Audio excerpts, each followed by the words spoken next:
La poussière danse dans le rayon de soleil qui traverse la bibliothèque. Elle a l'odeur du vieux papier, du cuir craquelé et du temps arrêté. Arthur Pendleton est assis dans son fauteuil en velours usé. Ses mains, tachetées par l'âge, tiennent une plume stylo. Il n'utilise pas d'ordinateur, pas d'email. Pour lui, la vérité mérite l'encre, l'effort, la permanence. Devant lui, une enveloppe ouverte. Une lettre de l'inspecteur Miller. Un cold case. Une disparition survenue il y a 20 ans. Une jeune femme, Élise, retrouvée morte dans un parc abandonné. Aucune trace, aucun suspect, juste le silence. Arthur sourit.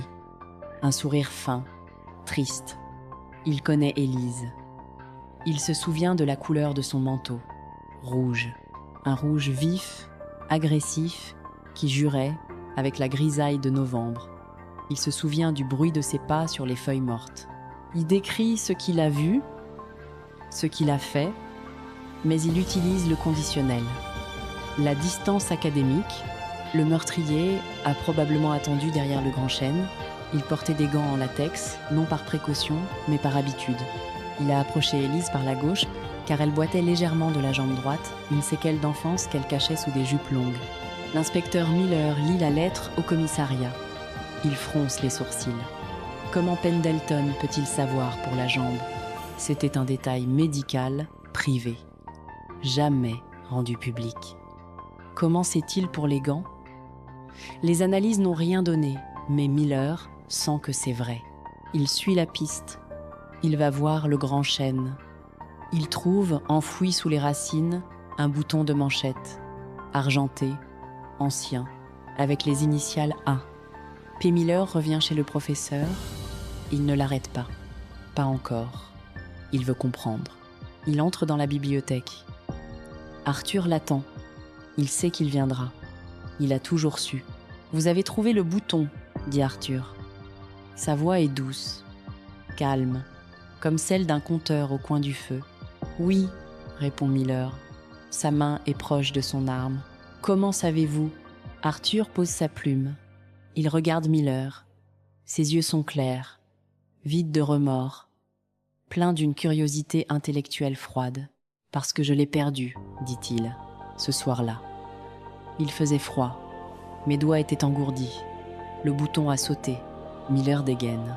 « Vous avouez » Arthur rit, un rire sec. « Avouer implique une culpabilité, inspecteur. Or, je ne me sens pas coupable. Je me sens narrateur. » Il marche vers les étagères. Des centaines de livres, d'histoires, de vie. Voyez-vous, l'histoire n'est pas écrite par les vainqueurs. Elle est écrite par ceux qui restent, ceux qui observent. J'ai toujours été là, dans l'ombre.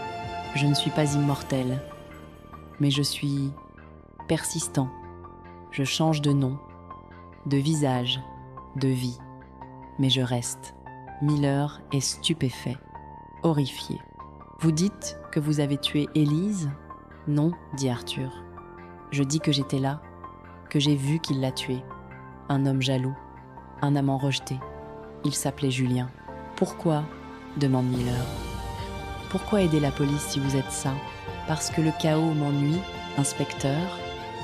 Le désordre est vulgaire. La justice, même tardive, est une forme d'art. » Miller hésite. Son doigt tremble sur la détente.